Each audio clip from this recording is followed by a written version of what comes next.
Welcome to our EAA Chapter 3 to 2 August gathering.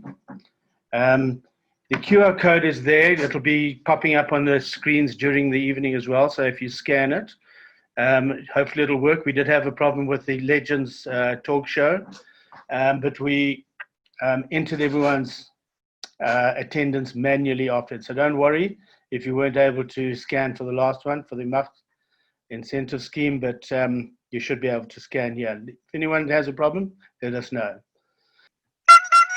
There's Carl's Hooter again, but I have that.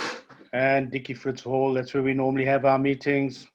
Unfortunately, won't be there for a while, I think.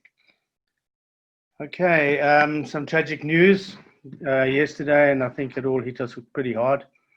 Wayne Giles and his wife were tragically killed.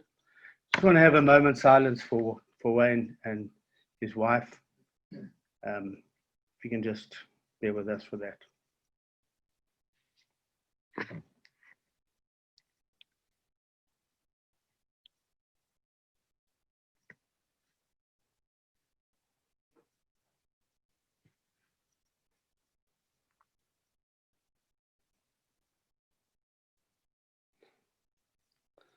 Okay, thanks, guys. We'll let everyone know the funeral arrangements and where we go from here. Just watch the space. Okay, so tonight, welcome. We've got new members. We've got a few new, 5 new members: Eugene, Keaton, Norman, Suzette, Joel, and Sean. Welcome to 3 to 2, guys, and thank you for joining. We've got visitors and special guests. We've got a lot of you guys from the USA. Thank you for joining us. Holland, the Netherlands, Sling Builders. And then we've got Bob from Naples, who's going to give us a bit of a presentation on their youth build project tonight. We've got Mike Blythe, the designer of the Sling aircraft. Current members, thank you all for joining.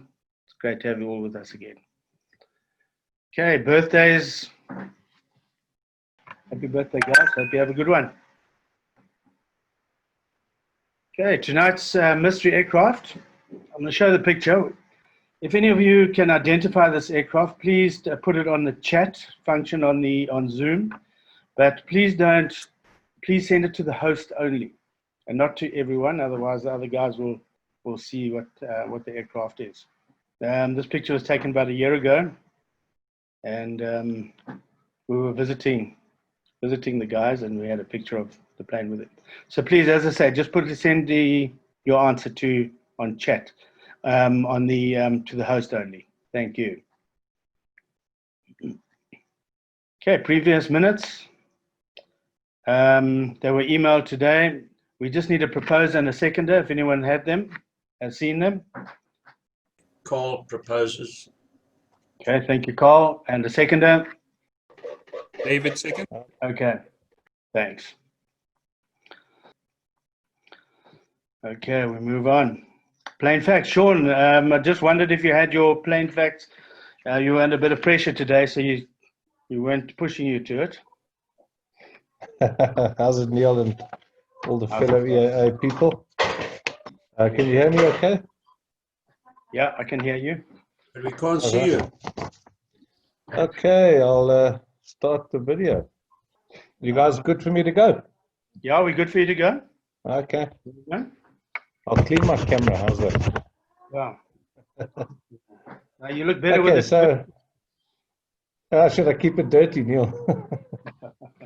Okay. Yeah, just once again, a couple of useless facts. Probably be disputed by a couple of the more senior gentlemen, but it's just stuff that I like reading about. And we'll start off with number 1. Greatest number of passengers ever on a single aircraft was an LL Boeing 747, and it was a total number of 1,088 people, although the figures are disputed a bit, and this included 2 babies being born on that same flight. We'll go on to another bit of useless information, the world's largest propeller aircraft, the AN-22.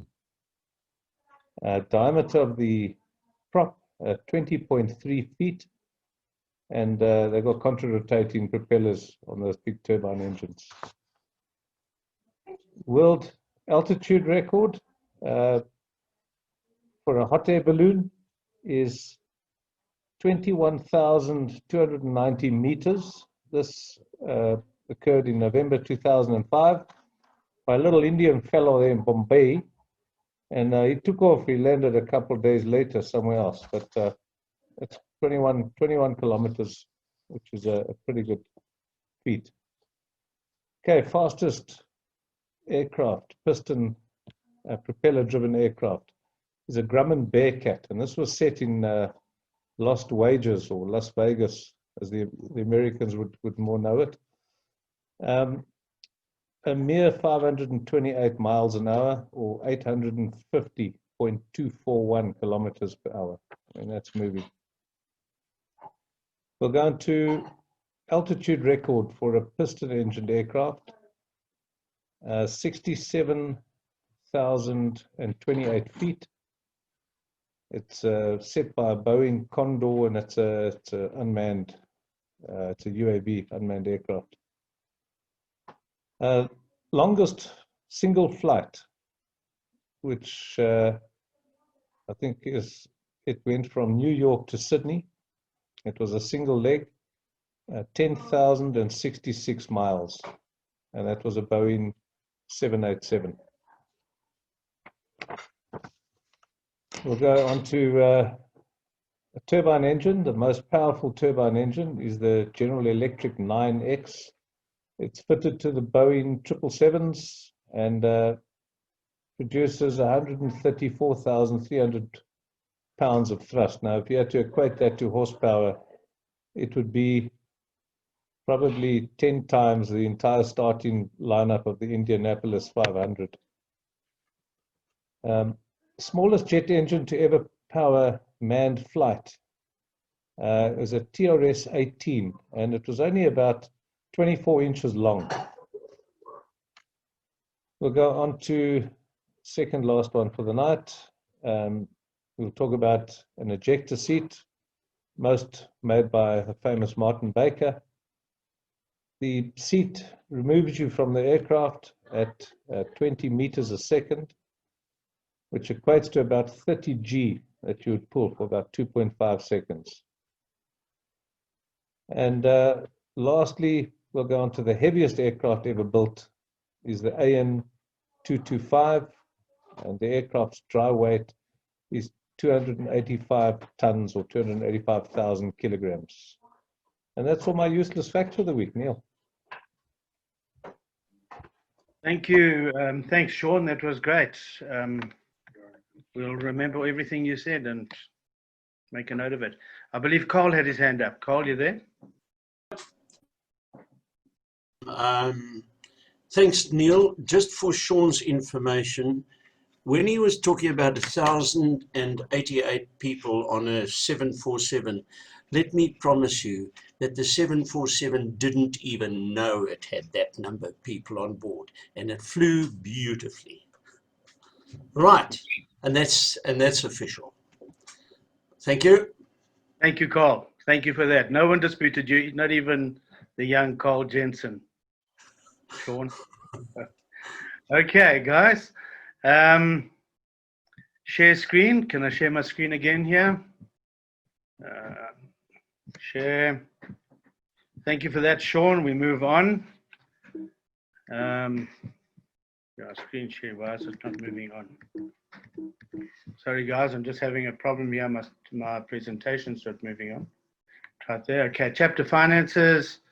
Mark Klula. I don't know if you want to say anything, Mark. I've got it on here. 88 people on a 747. Let me promise you that the 747 didn't even know it had that number of people on board, and it flew beautifully. Right, and that's official. Thank you. Thank you, Carl. Thank you for that. No one disputed you, not even the young Carl Jensen.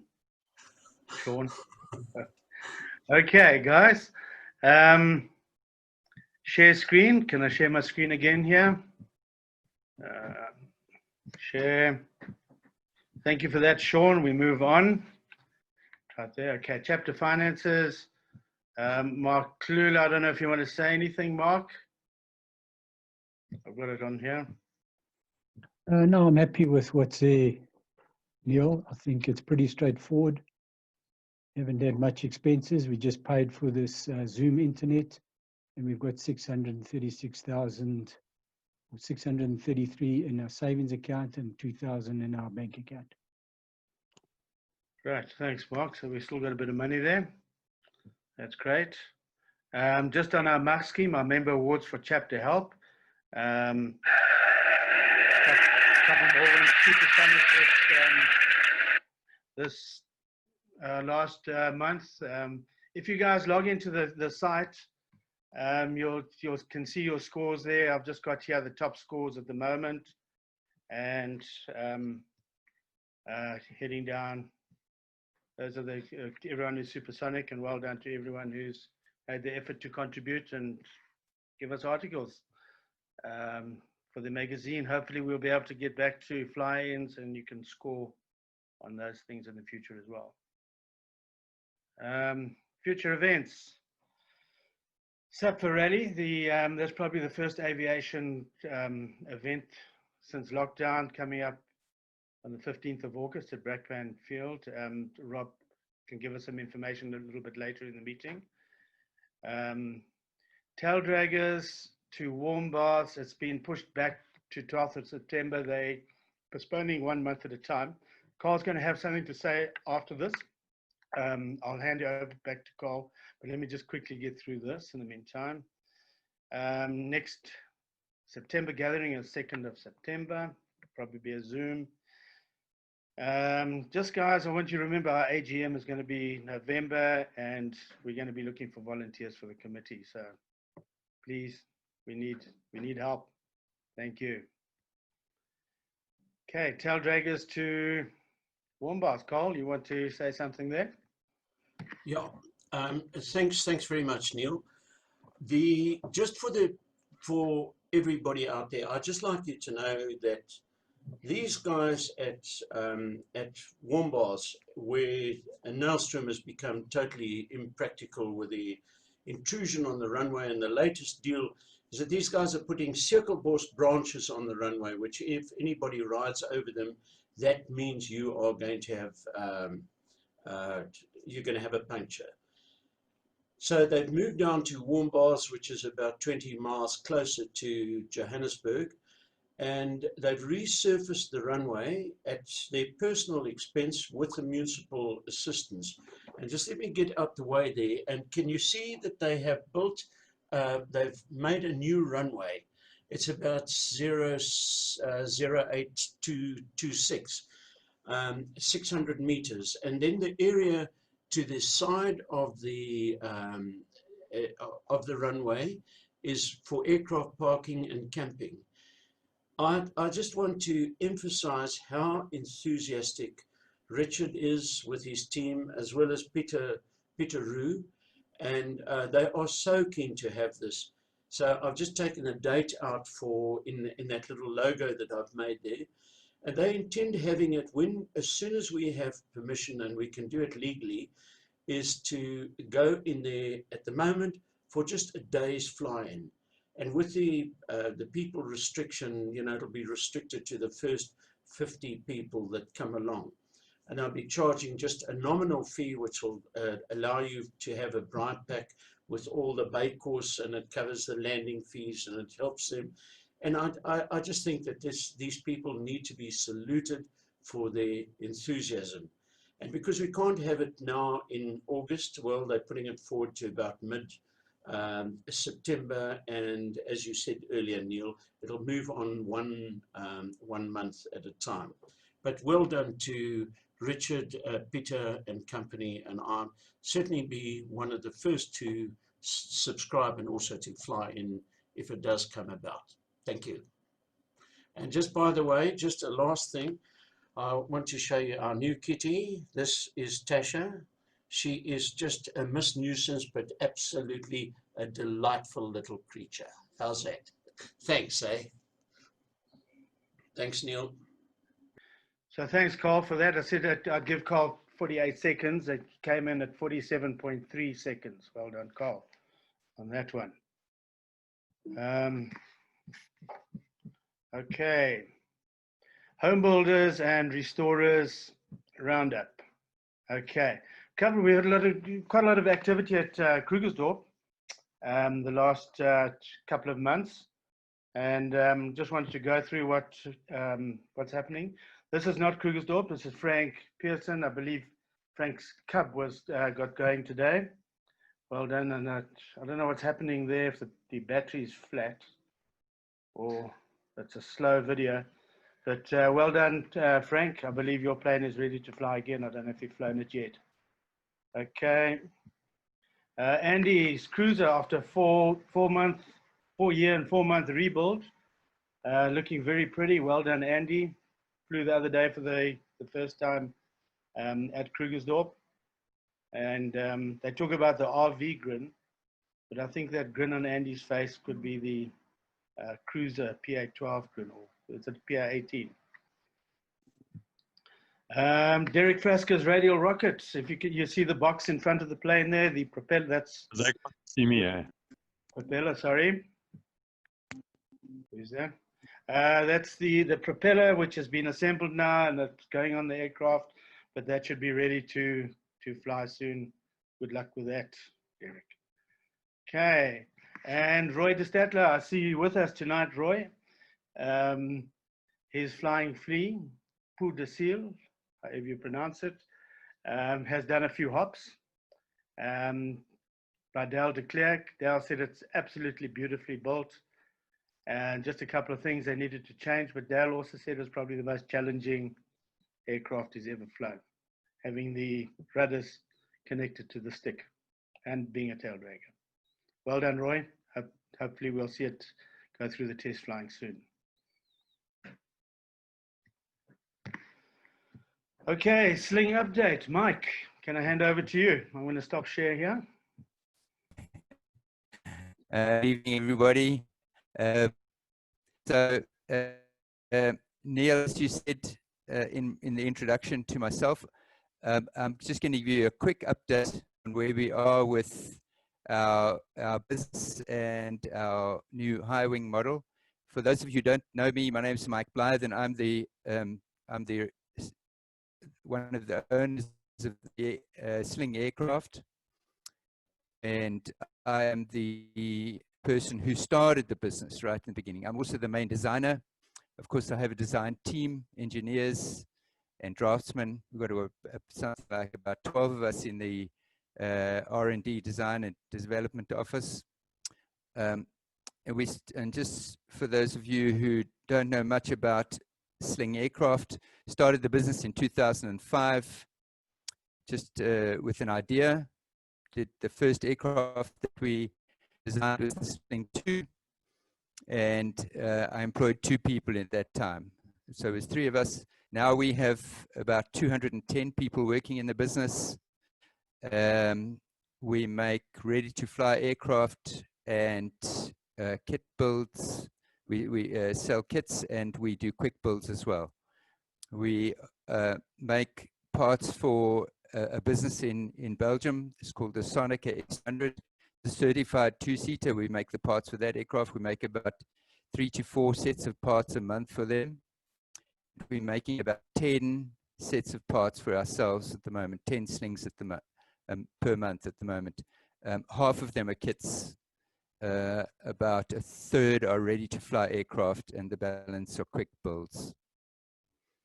We have various models, and I'll just quickly tell you about them. We've got 2-seater and we've got the 4-seater. We now are developing a new high wing, and I'll show you some pictures about that. I thought also I could answer some questions if they were. I guess the easiest is to send them to chat if anybody has a particular question, or we can handle it afterwards. So let me just go to the share screen. So that's our 2 models, the Sling 2 and the Sling 4, flying along in obviously in California, Los Angeles. This is our new TSI, and this is the aircraft that we're selling the most of at the moment. In the last 4 months, we've taken a total of 38 orders in the last 4 months, of which 3/4 are for the Sling TSI. It's a proper 4-seater. This is our new development, and this is what I'm going to talk about now mostly. It's the high wing version of the Sling TSI. Many people have asked me, why are we developing a high wing? And the answer is simple.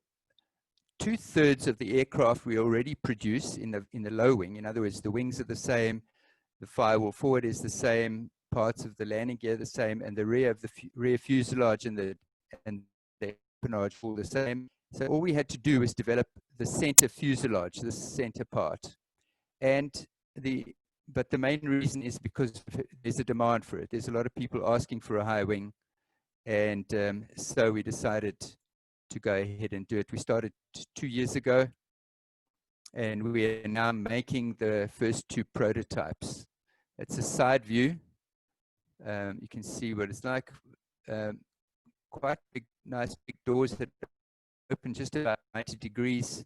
You move the front seat forward to get into the rear, and the luggage compartment, the luggage hatch is over here, which you can't see at the moment. That's the front view. It's a cantilever wing. So this was the challenge for us, and I'll talk to you in a minute about the technical aspects of this aircraft. But of course, it's much easier to make an aircraft that is strut braced than with a cantilever wing. But we wanted to do this to separate ourselves in the marketplace, and also it makes it feel a little bit more like a serious airplane.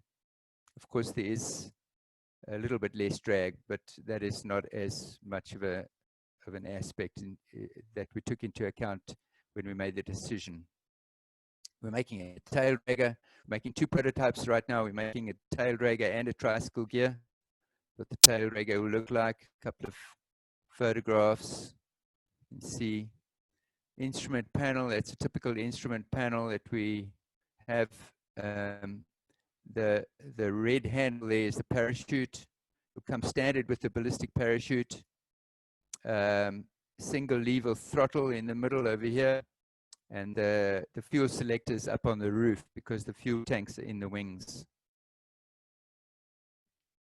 This is some of the structure I wanted to show you. The whole center fuselage from this point to the firewall is all carbon fiber.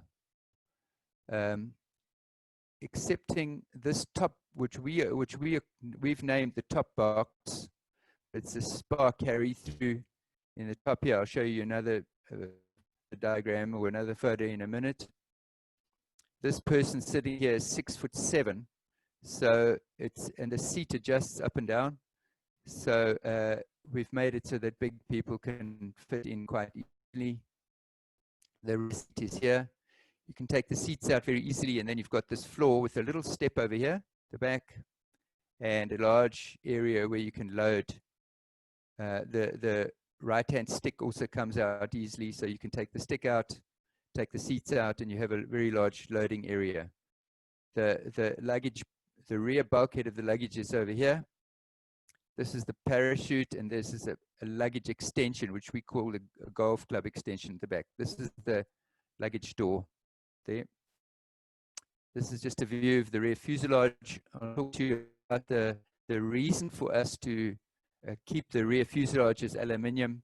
That's the parachute over there. And this is the luggage extension, this yellow and orange piece. It allows people to put golf clubs in, and so that's why we call it the golf club extension.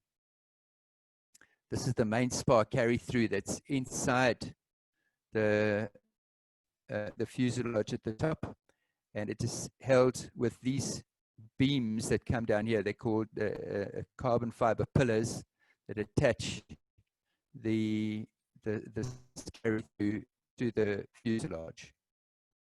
we are in the process of doing the final testing at the moment to make sure that everything is really structurally sound. As most of you know, aircraft, you know, we like to build really strong aircraft. I've flown around the world and through many difficult weather conditions many times. And the last thing I want to be worrying about is the structure of the aircraft. This is the wing. See how it's joined over here. It's bolted onto the center carry-through spar. Have a slightly larger fuel tank than we have on the Sling TSI. It's got 197 liters in total. Give it a range of 1,500 kilometers at full cruise power. And further, if you fly more slowly, you have the option of a long-range fuel tank that you can fit in there as well. That's the sizing. It's basically exactly the same size as the TSI, excepting we've got a higher wing over here. So just so that you know about that. And then just as those of you who know us, every time we make a new plane, we fly it around the world. These are the flights that we've done with our new products as we've made them. So we were supposed to fly our 2 prototypes to Oshkosh this year. And that didn't happen. So we're hoping that we can fly them to Sun and Fun next year. We think we'll then leave one of the prototypes in the US and then continue around the world with the other one. So that's where we are at the moment. And oh yes, I wanted to just mention about just going back to this here quickly. The reason for why would we go from a carbon fiber center fuselage to an aluminium rear structure? And the reason is because most of the products that we sell are kits. And we already have the rear fuselage in the Sling TSI. And in exporting these kits, it's more cumbersome if we have a huge fuselage that we have to ship all over the world. So it makes more sense for us to have a smaller center fuselage as possible. And we did the center fuselage out of carbon fiber to make it strong and light, and so that could be beautifully shaped. And those were the motivations for deciding to go full carbon fiber on the center fuselage. Some people will worry about the joint for galvanic corrosion over here. What we've done is we've stopped the carbon fiber about over here. The last 100 millimeters is good glass fiber. So it's extremely strong. And so we put a double row of rivets in there, plus we are bonding it in place and extra structures all the way around. So it's we're not worried about it at all. But of course, as you know, we do test everything really properly. You know, just as an indication, we've got about 350 aircraft flying at the moment. We've sold about 550 now, and we haven't had any major structural problems at all on any of our aircraft anywhere in the world.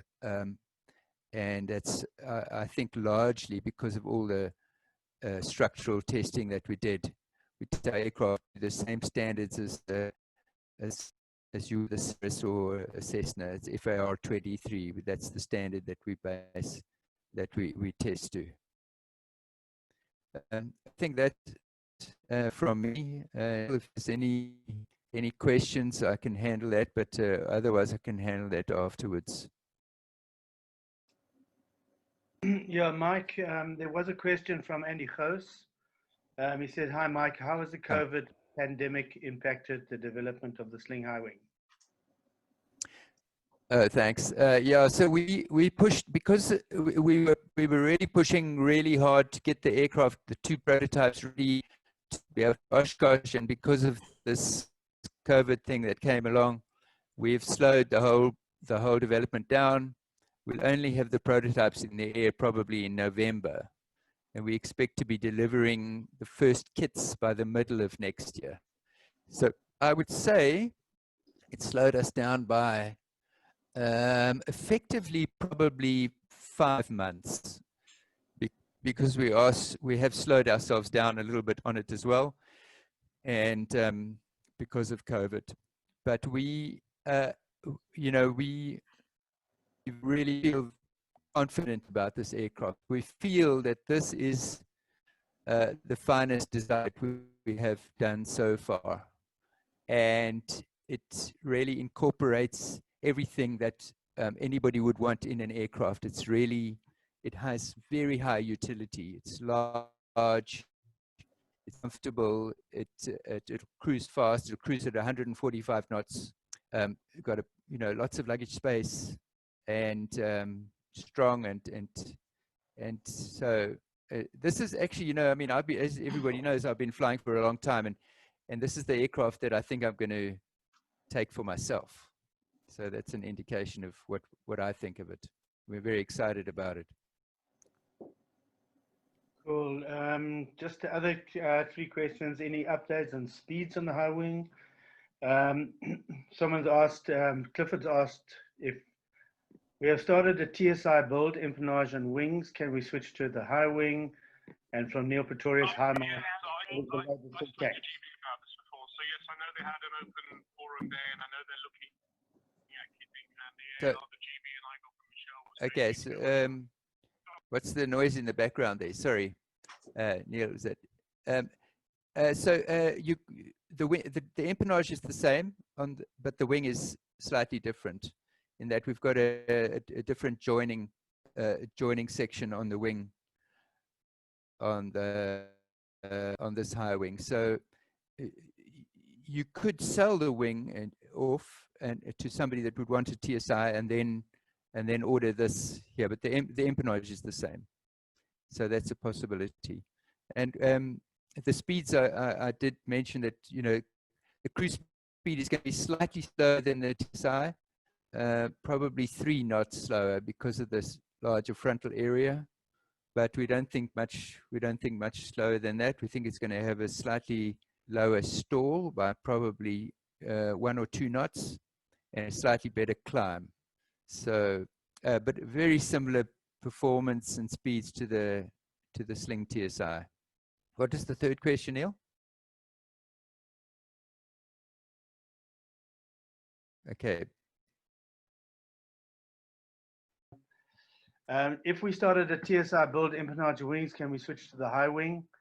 Yeah, got that. Yeah. Points? And Mike, can the plane carry 500 kilograms over 1,000 kilometers? Can the plane carry 500 kilograms over 1,000 what distance? 1,000. So the aircraft, the maximum takeoff weight is 1,000 kilograms. We expect with the parachute that the aircraft will weigh 540 kilograms. So the useful load, including the fuel, is about 440 kilos. So the fuel with full tanks is 140, so it's 300 kilograms useful load with full fuel. That's what it is. But with full fuel, you can do 1,500 kilometers. So 1,000 kilometers, you still can't carry 500 kilograms in it. It's because maximum is less than that. Cool. And Mike, one last thing. We heard rumors about an electric sling. Yeah. Good rumor. So I can happily tell you about that as well. We are working with a university in Switzerland. We are making an electric sling. It's called the E-sling. It's a 4-seater, but it'll be a very light 4-seater. I think it'll land up to be a 3-seater, actually, probably, with a 2-hour range, or 2-hour endurance, I should say. They are developing their own electric motor, and they are they're doing the batteries. The batteries they're buying, and they're setting up the battery packs themselves. But the electric motor they are developing themselves. So we are making it's a quick build that we're sending to them. We're busy assembling it at the moment. The wing is a TSI wing, but we have it. Hello, France. We have it, it's 900 millimeter longer than the TSI standard wing. So it's slightly longer wingspan, just so that it can fly slightly slower. And anyway, but it's early days. We're excited about that. We are sponsoring part of it, and so we are part owners of the whole project, and we have we will be able to own the IP. We intend to make our own aircraft after this project. Right now, we've got the high wing on our hands. We are also looking at some point in time doing just a revamp on the Sling 2, but it's just a facelift really. Most, I mean, the aircraft is extremely successful, so that's what it will be. Those are the projects that we have on the go at the moment. Cool. Thanks, Mike. Thanks for your update. Thanks very much. Thanks for inviting me. Well, no, pleasure. Thank you for joining us all the way from Oudtshoorn. Where you're staying at the moment. Yeah. Well done. Thanks. And I was down at the factory today. It's looking great down there, and things are pumping. Well done. Yeah, they are. I'm absolutely blown away by how many orders are coming in, and we're having to, right now we're going on a drive to employ probably another 20 people. We're running night shift on our machines. We bought extra machines. We set up a new concert factory, and bought new ovens, and so we've invested a lot, but we're doing extremely well, and the business is working. And I know that, you know, often in this business, people with manufacturing aircraft like ours struggle to survive, but we seem to have just got it exactly right, because we're doing really well, and that includes financially. So the most important thing always with a business, you have to do well financially. So we're extremely happy about where we're going, and we're excited about our future. Great. Thanks, Mike. Glad to hear that. Thanks very much. Cheers. Okay, to keep in the spirit of the Sling thing at the time being, our next presentation is from chapter 1067 in Naples, the Naples Youth Aviation Project, and Bob Zaleski. Can we unmute Bob there? And Bob, will you let us know about you and your project in Naples? Okay, can you hear me? I can hear you. Can you hear me? Okay, okay, I haven't been able to get the video up yet. There we go. All right, can you see me now? Yeah, I've got you. Yeah, have you got a video? Okay, to share. Yeah, I can see your screen. Okay. But if you could see me, that's great. We did start a youth build project. The genesis of it was one of our older chapter members, Kurt Monroe, who had been pestering the chapter to do a youth project for many years. And Kirk is a World War II veteran, flew PBYs, and we finally got the impetus to do it, and got enough people involved to do it. And we had a ribbon cutting ceremony, and poor Kirk passed away at age 99, just about a week after we started the project. So we do name the hangar in his honor as the Kirk Monroe Aviation Center. What we've done in our chapter is we formed 2 501(c)(3)s, which are tax-exempt organizations. So we have a separate tax-exempt organization for just to build, with its own board and its own treasury and everything. So we keep chapter money and the build money separate. And it's probably easier to do this for a variety of reasons. By segregating it, we're able to, again, keep money only in one of 2 places at a time without any cross flow. So that creates a much better financial environment for us to deal with. We decided to, how do we find the kids and the youths for the build project? We found them through our chapter Young Eagle flights. And many times we'd have Young Eagle flights, and some of the parents would ask us, gee, my kid just loves flying. Is there anything else for him to do? And unfortunately, with airports today, You know, they're fenced in, you got barbed wire, you can't even get through the fence to see anything. So it's not a very inviting environment for kids to want to be able to breach. So we took down the names of those kids who really had a strong desire. And we interviewed them and vetted them, and we ended up with about 23 kids, of which we have about 18 still involved in the project. They range from age, well, when we started, from 11 to 17. And we were a little leery about the younger kids, but as I discuss and show some of the pictures, I will prove to you that it was actually, they are our hardest workers. So we are the Naples Youth Aviation Project. Once we had the kids, well, we had to start. We had to have funding. So the chapter did give the project some seed money and borrowed enough money for us to buy the empennage. Here you see our kids working on the fuselage. We've got about 3 girls, and the rest are boys, again, age 11 to 17. A lot of them had no tool experience whatsoever. We give them flights. As I narrate these pictures, I'll intersperse with other information. We give Young Eagle flights to the kids for every 8 hours of building that they do.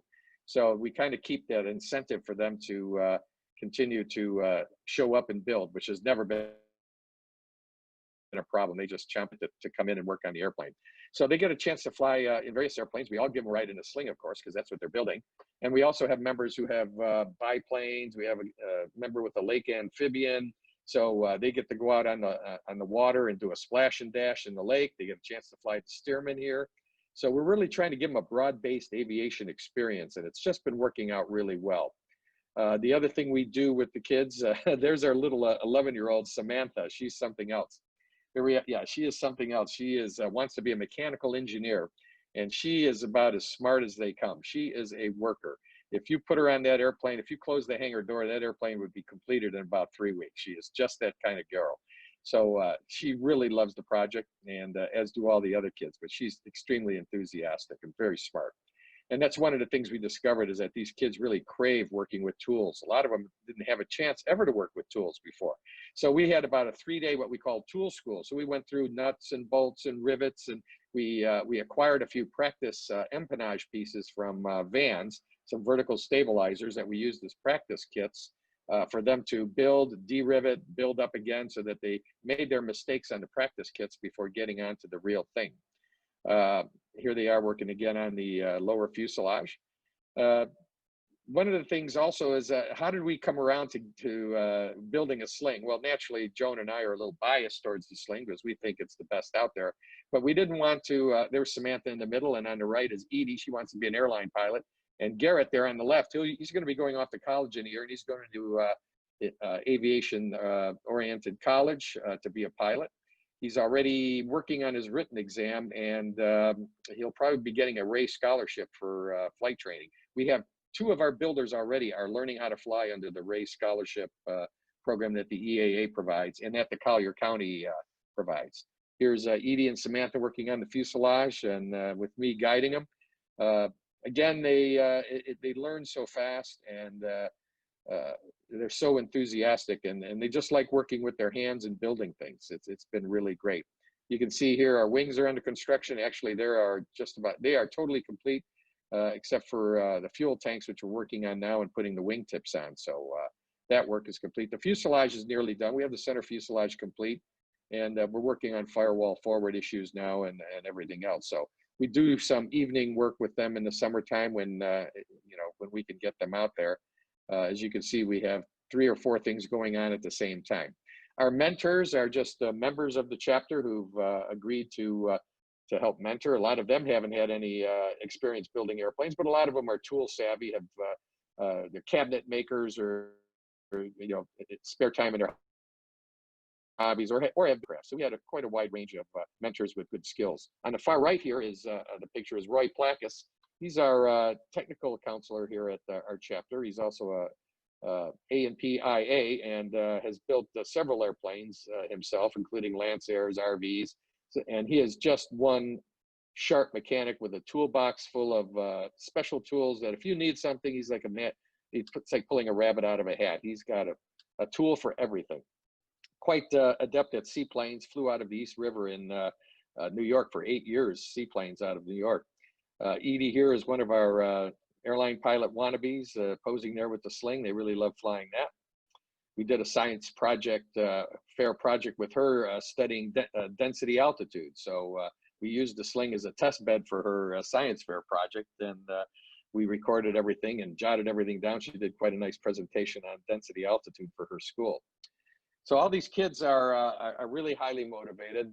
They've come to learn a lot. We try to build, on Saturdays, we have a double build session from 9 to 12 and then from 12 to 3. And we have one of the caterers on the airport who caters all the business jets and everything. They approached us and volunteered to provide a box lunch for the kids at noon. So the first shift and the second shift come together for lunch at noon, and then the first shift goes home and the second shift starts out on Saturday. So it's just a really nice, a nice situation for one of the vendors on the airport to get involved. Here we also provide simulator, the EAA's Take Flight simulator, and Glenn Kowak here on the left is one of the actual developers of the program, and he's taking our builders also through simulator training. So we have a three-pronged aviation attack here that we provide for them. We give them the ability to build an airplane and the camaraderie of doing so. We provide simulator flight training for them, and then as reward for showing up for build sessions, we give them flights, Young Eagle flights. So they're constantly moving between building, flying the simulator, and flying the airplanes. And sometimes the simulator comes in handy when we have a little bit of bad weather and we can work indoors a little bit in the pilot lounge next to our hangar and get them to fly the simulator. The simulator works pretty well, the take flight simulation.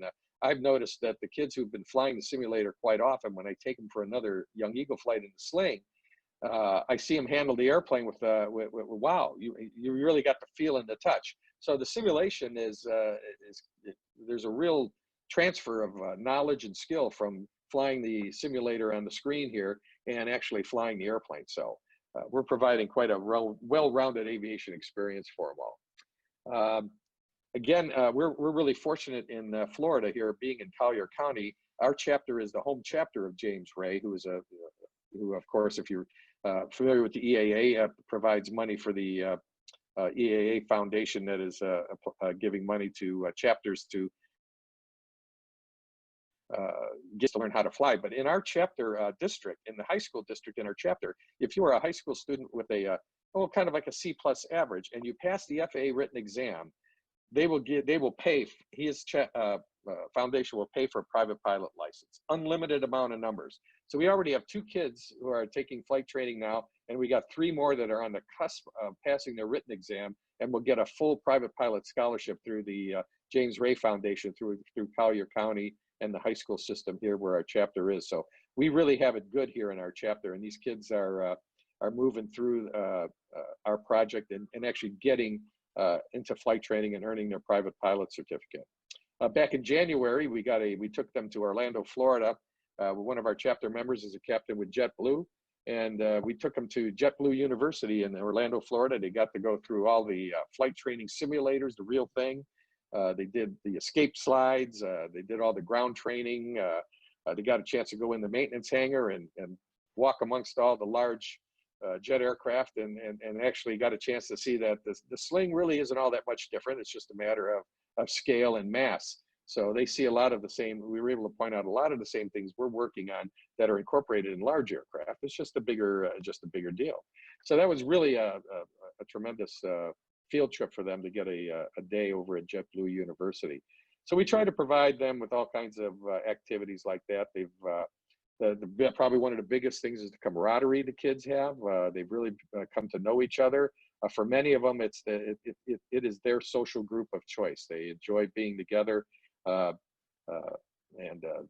they've had parties together. And they come from a wide range of backgrounds and zip codes and school districts. We have 11 different school districts represented. They're from all different socioeconomic backgrounds. But when they come together for aviation, they're all one and really enjoy the experience. And for us mentors, if your chapter is considering doing it, it's just been a tremendous thing. Like everything, you just don't know what you're going to get out of a a project or a program until you actually do it and you realize what you're getting back is much more than what you ever thought you ever would. So it's been quite rewarding to get some of these kids up and running and moving in the field of aviation. I feel like I'm replacing myself in the industry with and passing it on to a few more kids who eventually will carry the baton and go their way in the world of aviation. So it's been a very rewarding program. Of course, you wonder how we ended up doing the sling. We have a gentleman who has an RV-12, and we put the RV-12 out on the ramp, and we put our sling out there, and we had our entire EAA membership spend the whole evening poking around both airplanes, and it came to a vote as to which airplane they would want the chapter to build, and of course, the sling won hands down. Of course, Joan and I didn't even have to put our finger on the scale to weigh it one way or the other. Everyone saw both aircraft side by side and said the sling by far was the better of the two aircraft, which I humbly agree with myself. But we're having a great time building it. We've had a little bit of a delay here with the COVID. We've been about 4 months of delay, and we got back to work about 3 weeks ago before Joan and I left for vacation, and we got a whole bunch of great stuff done, landing gear, landing lights done. We got a fuel tank nearly completely built. But now the airport authority has some other restrictions and rules on COVID that they want to impose on us. So once we get back to Naples, we'll work that out with them, and we'll probably try to get back up and running again here as we have just before we left. But the kids are really enthusiastic, wanting to come back to work. All the parents are just calling us and emailing us constantly because for the kids, this is for these kids at least, I think it's probably one of the most important things they're doing. Over and above school even, they are just so dedicated to wanting to get this airplane done. So we're kind of a little heartbroken that we had to kind of stop things due to the COVID, but we're ready to begin to ramp up again here and do whatever it takes to get us going. So Neil, you still there? Yeah, I'm here, Bob. Oh, okay. I just wondered if anybody had any questions on what we're doing. Oh, financing. I would suspect that a lot of people wonder, how did we get it funded? Well, originally, like I said, the chapter provided a little seed money and bought the empennage, and then we've been relying on donations from chapter members to come in. And we had a benefactor show up on the opening day, the ribbon cutting ceremony, and he came up to Joan with his checkbook and says, and he's an elderly gentleman, and he's been a member of our chapter for a long time. He said, would $30,000 help? Well, we were just blown away. So Herman Hood, our chapter member, basically provided the seed money for the wings, the landing gear, the fuselage, all the original components. We've had chapter members donate money for the prop, for the interior, for the firewall forward. So we tried to break the kit down into smaller pieces for chapter members who would like to sponsor a part of the airplane. And of course, a lot of members will throw us a donation as well. So Herman Hood also came again this part of the year, and he decided to write us another big check for $25,000. He said, would that cover the engine? So we are ready to purchase the engine when we just about get the firewall forward. So really, we're pretty close to completing the whole airplane without any additional fundraising. Except for the avionics, but with everything we've done up to this point, we don't see that as a real barrier to do. So at first we were concerned whether we'd find the money, but it's like build it and they will come. We have had so many generous people come up and drop $500, $1,000, $100. Our hangar rent, the airport gives us the hangar for half price, and chapter members can sponsor a month of hangar rent. So we start that at the beginning of the year, and by the first meeting of the year, we have the hangar rent covered because everyone raises their hand, says, I'll sponsor January, February, March, whatever. And so we have no problem keep maintaining the hangar because people like to donate. So it's really heartwarming to see all the generous donations that have been made. And of course, we invite people to come out on the build days and watch the kids build. So a lot of them do just that, and they're amazed at their progress, and I am too. They really have taken to it. They're good workers. They're high quality workers. They know that if they make a mistake, raise your hand. There's a no fault policy. We don't yell at anybody because all of us who have built airplanes know we've all made mistakes. So what we do is we teach how to correct for it and move on. And if a part gets ruined, well, you know what, I guess we order a new one and we got some scrap material. And, you know, we talk about it, bring everyone over saying, here's where we had a problem, let's learn from it.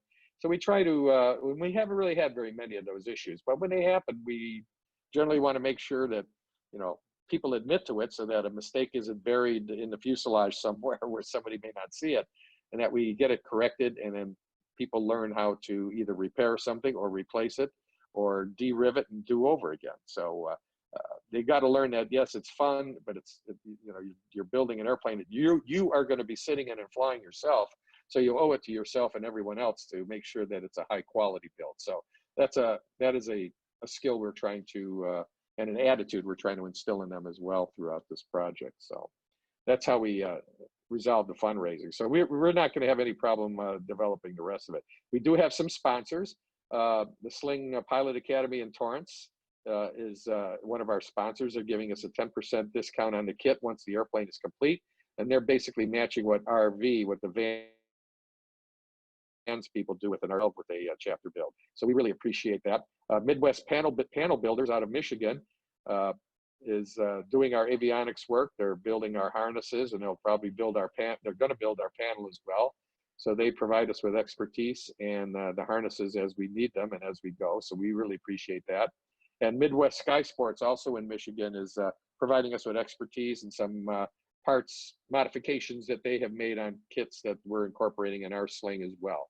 So we've had a great rapport with all the Sling dealers and vendors who want to jump on board and be a part of our project. We hang a banner in our hangar recognizing them, and they've been really, all of them have been quite receptive to our project.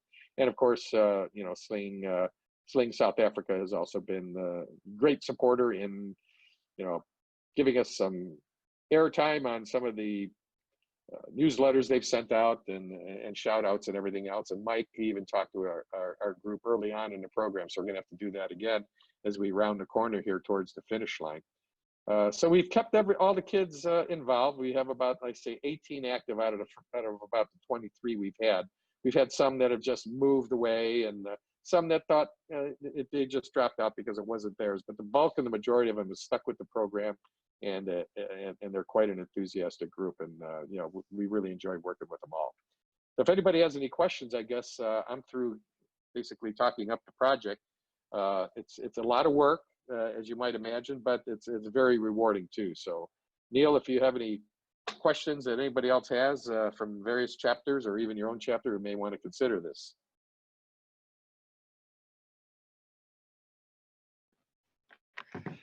Yeah, great, Bob. Thanks. You know, you guys make it sound so easy, but I think it's the enthusiasm and of you and Joan. And when I've spoken to you guys before about this thing, a year ago or 2 years ago, you were thinking of it. I saw you the next time you were well into the project. Yeah, I think it's just your enthusiasm and Joan's that have make this thing possible. You really fire up people. Yeah, well, you know, being retired, we really, you know, when we started building our airplane, we really jumped on the bandwagon. This is so much fun for us, and provides a great outlet you know, for us to just stay involved in aviation on whatever level, and having our own airplane and approaching the chapter and taking this on. There were a lot of naysayers at first doing it because the chapter had done it years ago. It wasn't a youth build, it was a chapter build, and of course sometimes those things don't work out real well with personalities and money and whatever. So we said, no, this is not going to be like that. Nobody's going to have a stake in this airplane other than the kids. And the idea is to, when we're finished with this airplane, the kids are all going to get a chance to fly it. And the idea is to sell the airplane. And with those proceeds, that's going to be the seed money for the next airplane and another group of kids to start all over again. So we have some people already interested perhaps in purchasing the airplane once it's complete. So you know, that's how we provide seed money for the next airplane. And a lot of the kids working on the project now, they want to be junior mentors for the next group of kids that come in. So they're going to roll over and become even more important to the build by teaching the new kids who come new kids on the block who come and build the next airplane. So we're hoping it works out pretty good. Fantastic, Bob, and well done to you guys. And I'm really looking forward to seeing that airplane, hopefully next year in the States. Yeah. Good luck with it. Yeah. Thank you. Yeah. Thank you. Maybe we can get a project like that sometime in Johannesburg here. I know it Yeah. takes great Well, leadership, and you guys are the right people for it. So. well, we plan on when it's finished, we would love to take it up to Oshkosh because they have that area where they put all the youth-built, chapter-built airplanes on display, and they're all RV-12s. Well, we're going to change that up a little bit. We're going to get it to Oshkosh and put it on display, and along with the other youth-built chapter airplanes that they have the parking space provided for. So we'll try to get it up there for everyone to see. Right, thanks, Bob. Thanks very much. And Rob, you deserve every accolade. Well done there. That is really terrific. It was, what a presentation. Lovely. Well done. Well, yeah, and the joy is the look on their faces when you accomplish a tough skill or get a part made or finish a part. You know, they really take ownership of it. So it's been really quite rewarding, even from the mentor side. So there's a lot of benefits to everyone for building a project like this. It's quite rewarding in so many different aspects. Right. Thanks, Bob. You're welcome. Yeah, hopefully you can update us in a few months' time again. We sure will. We get building again. We'll have it up on the gear here in a couple of months if we can get back to work. Please share some photographs with us, and we sure will. We'll keep everyone informed. Great stuff. Thanks, Bob. Thank you for that. Okay, guys, the next thing we're going to move to our monthly update from Rob. Rob, are you there? Yes, Neil, I'm here. Can you hear me? I can hear you well. Thank you. Okay, thank you. Okay, just an update. I've just checked the calendar. It's been a month since we last spoke with quite significant changes in what we were allowed to do in our flying activities. Since the maintenance flights that you were all aware of, by the end of June, on July the I think it was the 3rd or 4th, we were able to get the proficiency flights going. That was approved by the Department of Transport and also the CAA. And I think everybody has benefited from that for the last month. And we're standing on about almost 5,500 approvals that have been granted. I think at least, although it doesn't make any sense to do any of this, but at least we are able to fly.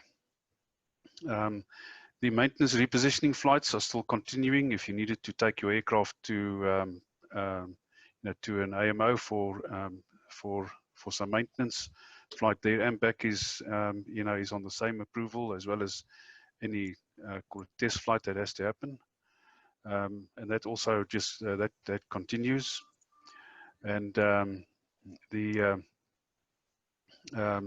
what has happened since the initial approval to fly, it was initially such that you could do a local flight. You could do touch and goes somewhere and then go back.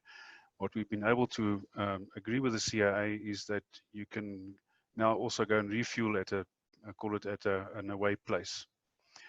And on top of that, we were able to negotiate that we can also hold events.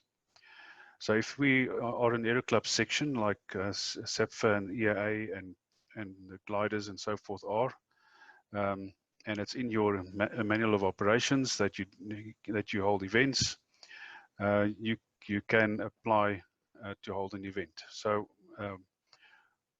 to start off, I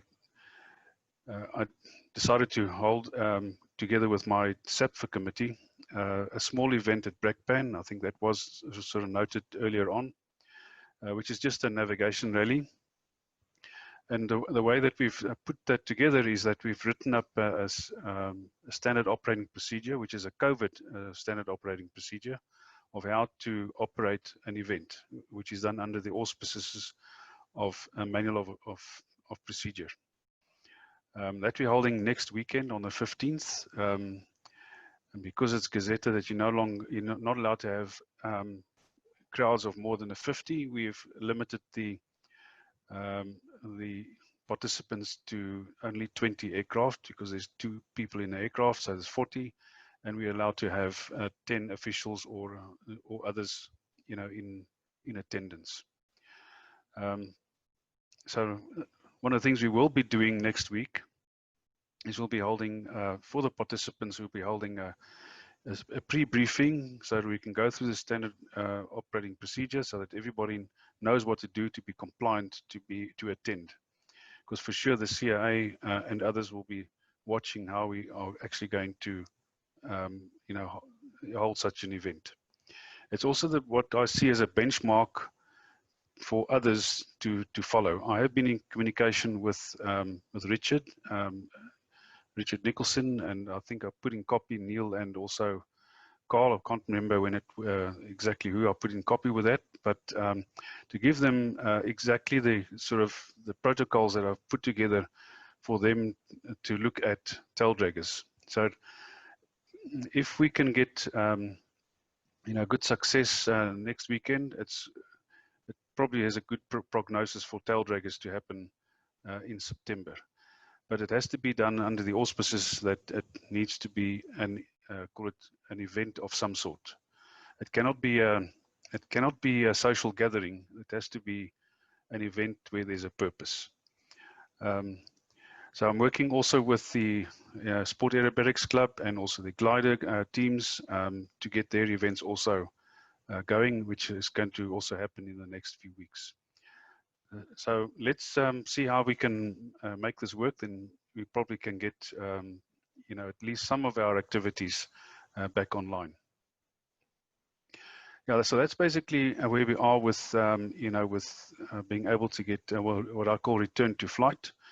I've been working with the CAA and the Department of Transport in the last 2 weeks together with the industry group to look at how to proceed from where we are now to be able to fly without any approval system in place. But there's been no real uptake on that and no real response. But I'll continue to you know, to work on, you know, to get away from you know, having all these approval mechanisms. I think what is good at least is that we've seen that our environment is low risk. We've also seen that everybody that you know, that is partaking in flying has been doing that mostly in a compliant manner. So we at least have a good track record of being able to you know, do what we are doing today within the rules. So I think that's just really you know, at least gives us who are negotiating, you know, at least a good starting point on that. Okay, then on the next topic is to do with renewals of ATFs and licenses. We all know that we've been struggling for the last couple of months now with delays in ATFs and licenses, primarily due to the fact that the CAA have not been, I'd say, at full strength. People have been sent home. They've also had COVID cases in their offices. And if people are sent home, they don't have the means to actually do any work at home because their systems are not such that they can, like most of us can, you know, take our laptops and go home and do work. They are not in that fortunate position in most cases. So yes, there's been a lot of frustration. We have been trying to work with the CAA. We have we sort of worked quite closely with them to try and get this resolved. They are, call it, improving their turnaround time slowly. And as I've also had a council meeting with the Aero Club. It was already last week. We have put in a formal letter to the CAA to look at, call it, a long-term improvement process for ATF renewals, where it involves, call it, the industry to be more participative in the process, because one of the major problems is that you never know where you are with, call it, an ATF submission. The way that we have been doing it in the past with, you know, volumes of paper that get sent around with couriers, These days, things are being sent around digitally. A lot of people don't know how to digitize their documents. There's a lot of documentation problems, when things are submitted. So there's a lot of to and fro of, of paper that can delay a lot of things. So we're trying to propose to the CIA a much more slick and I would say modern way of dealing with renewals of, of something like an ATF. And also to convince them that an ATF is nothing more than a piece of paper, like a license disc that you get for your car. The safety of the airplane doesn't lie in the ATF. It lies in the release to service, which is signed off by an AME or an AP. That's where the critical factor lies, not with a piece of paper that says you are, call it a licensed holder of an airplane.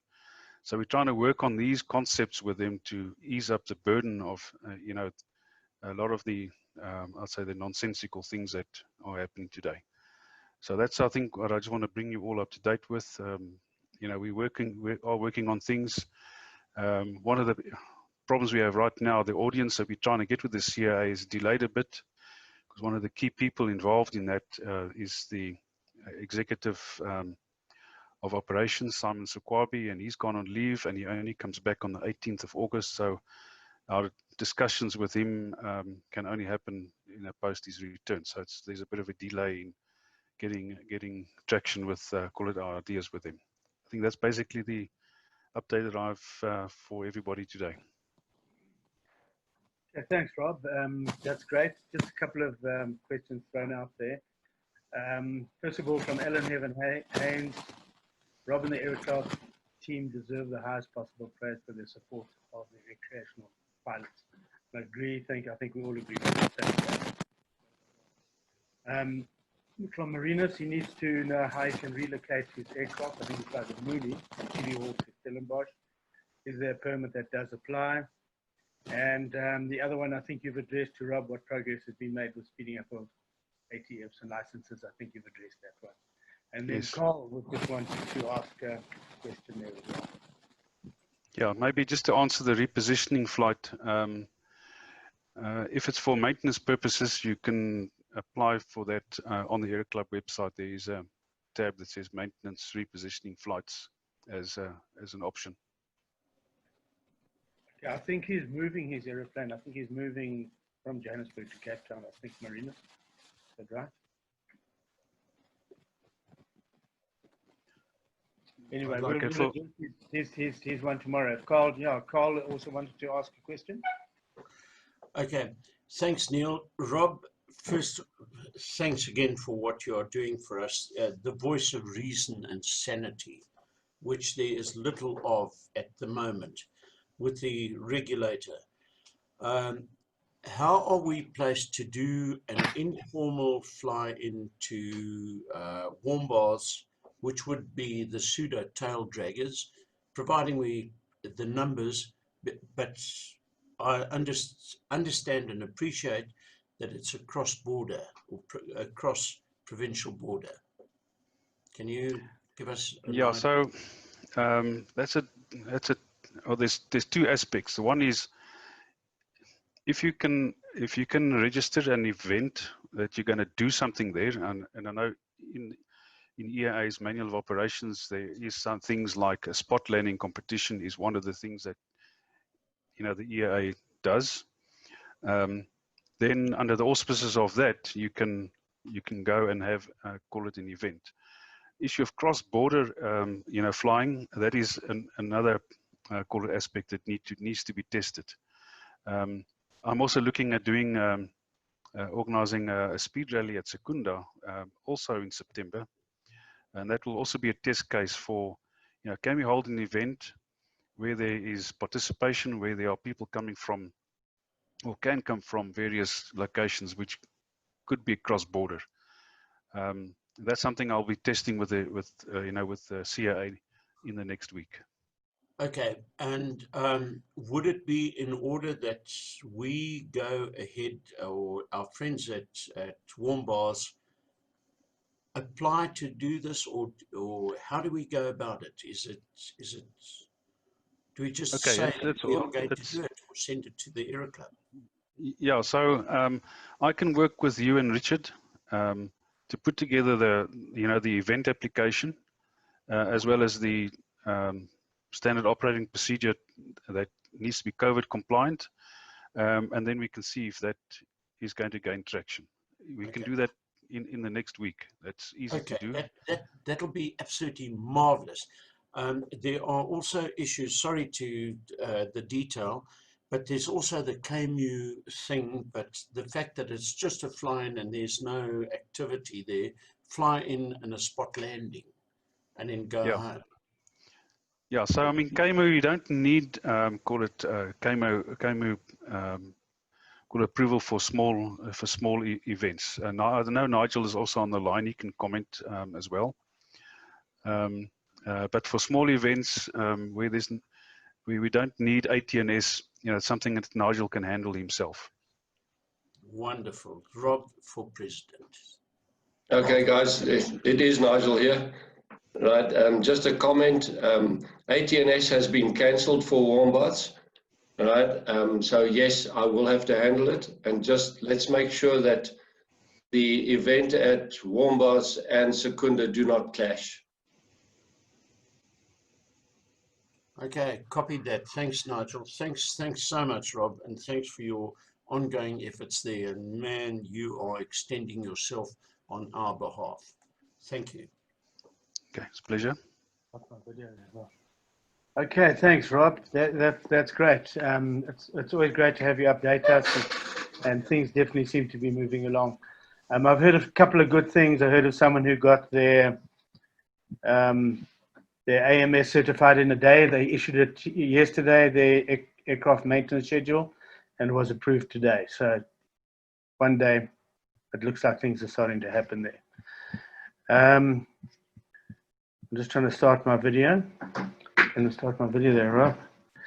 Okay, guys, we were going to show a movie tonight, but we're having a few hassles with the audio.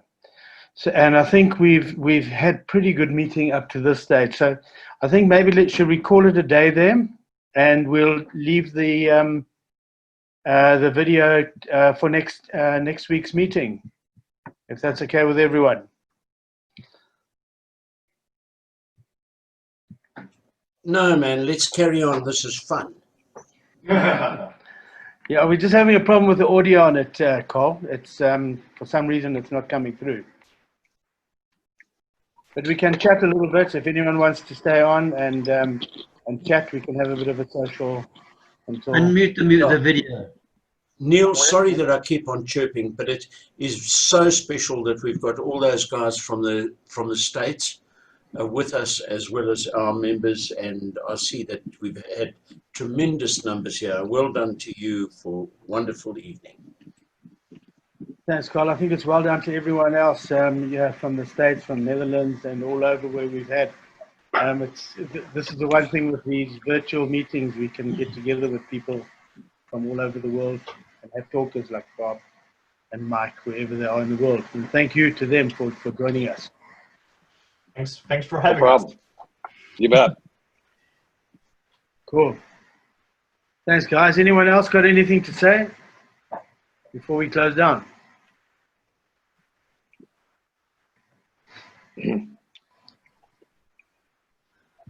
Okay. Thanks, Neil. Thanks, Mari. Thanks for sorting that out, and thanks to Rob for hosting the meeting and handling the background here. Thank you very much. Thank you, Neil. Thank you. Thanks, Neil. Pleasure. Thank you. Thanks, Neil. Good meeting. Thanks, Neil. Thank you, Neil. It's Gary, and let me know when you unveil the mystery airplane. Oh, sorry. Yeah, we forgot the plane. Yeah. Whoa.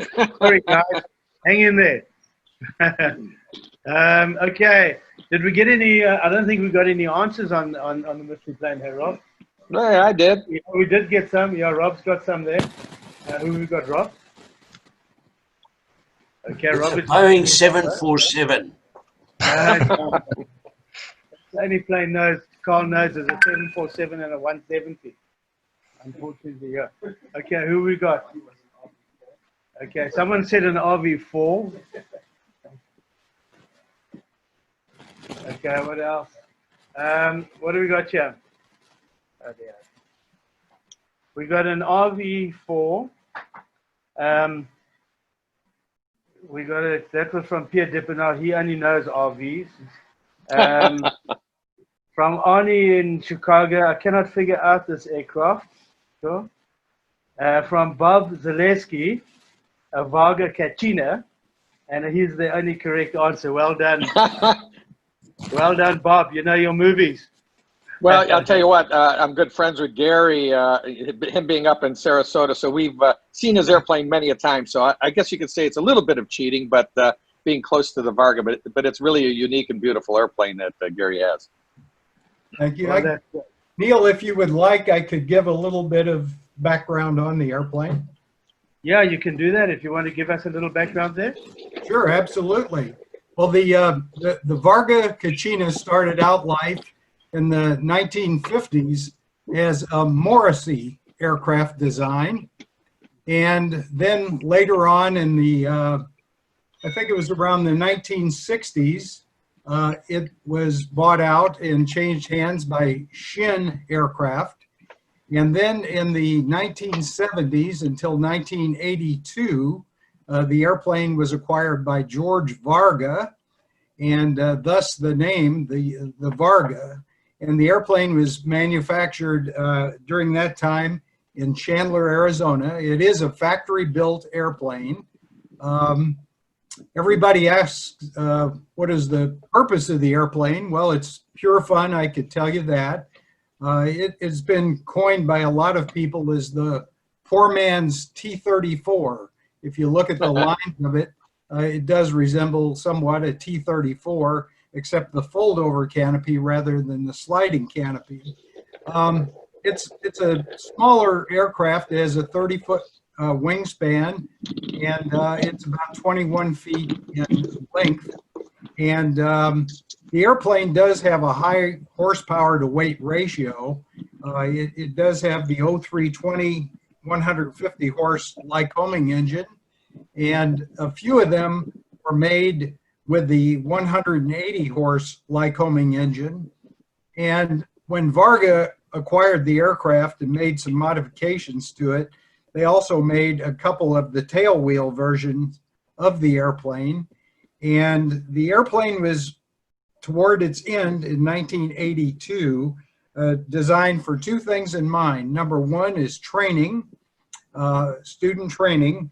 And I only discovered after I bought the airplane, having years of instructing in it myself, I never realized, of course, being on the shorter side, I guess that answered some of the reason why, but the back seat is actually 4 inches higher than the front seat.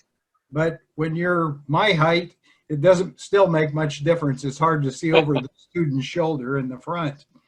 But the second thing the airplane was made for, and almost all of them came from the factory with glider tow kits.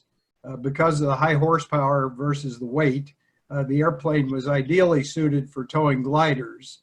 And I had a lot of experience flying this particular, not this exact airplane, which the picture is my airplane. And it was a fine visit from Neil and his family after AirVenture last year down here. And unfortunately, the weather was bad. We didn't get to go flying, but we did get to go out and look at it and pose for the picture.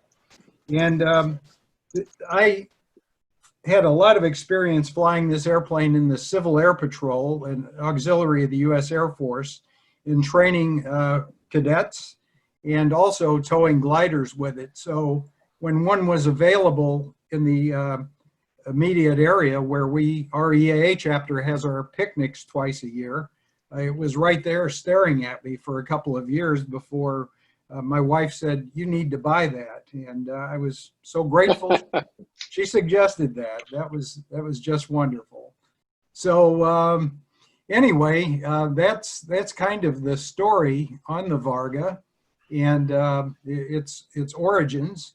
and there are about 80 left in the world. So it's a unique airplane and a challenge to keep in parts and so forth. But I've discovered in the local area a mechanic who is young. Number one, he's enthusiastic. Number two, he's very much into research. And we do have on Facebook a Varga support group, if you will, for the 80 airplanes that are out there. And the chief engineer from Varga, Max Bishop, has just been a tremendous resource of information with tech drawings if we need to go to a machine shop and have parts fabricated, etc. So it's a fun airplane, and I could tell you with Young Eagles, we have the Young Eagles flights. The kids walk out there on the ramp, and if I'm the lucky one that gets to fly a particular Young Eagle that day, I always ask, what airplane do you think we're going to? And they point right to the Varga and walk past the Cessnas and the Pipers and the RVs and everything else, because it's just one of a kind. It's a joy to fly. It practically lands itself. And, you know, at my skill level and age, that's a real blessing. So if anybody has any questions about it, you can look it up on the internet, Varga Kachina, and every once in a while. And the Kachina name came from the Native American tribes in the western part of the United States, that if you travel through the western part of the United States, you'll see the Kachina doll, which is a symbol of many of the native tribes in the western part of the United States. And that symbol, like many of the airplanes, was named after the native tribes, the Cherokees, the Aztecs, and Piper was particularly fond of doing that. So Varga just carried through with the Kachina. That's it. Fantastic. Well done, Gary. Thank you very much for that great information. Anyone got any questions for Gary? Yeah, please, if I may. Jerry, lovely. The Varga, all I know was the Vargas girls, who were, yeah, but those were pin-ups that were painted on World War II aircraft, and of course that other despicable magazine with naked women. If I had a choice, I think I would have one of the other Vargas on the tail instead of the little doll. No, well done, well done, well done. I'd like to just say a comment to Neil and to everybody out there. I just want to thank you guys so much for your tribute to Wayne Giles, a personal friend of mine. It's a terrible tragedy that the family was, that struck the family. I have passed on the comments with the people who have been on this meeting, and I passed it on to the survivors or the family, the daughter and son, and with tremendous thanks. Thank you so much, Neil. I'm really touched. Thank you, Carl. Thanks for doing that. And thank you, everyone, for joining in. And we'll update you on the news of Wayne and his wife. Thank you. Okay, anything else? Anyone?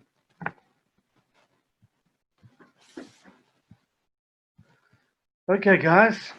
Should we call it a day? 20:02. We've done well. Thank you for all joining, and we'll update you for the next meeting. Let you know what we've got in store. Thank you.